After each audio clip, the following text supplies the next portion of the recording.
I added this closed loop stepper motor onto the rotary table in place of the manual control because I wanted to use it as a 4 CNC axis, but I also wanted some manual control, so I built this control unit which has 3 modes. I needed to countersink some spoke holes on this, and my newly modified rotary table was ideal for it. Set in the index mode at the moment, so I can do the countersink and index one spoke position at a time.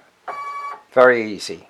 It made the whole job much quicker. It's now in continuous mode, taking a bit of a cut off the outside.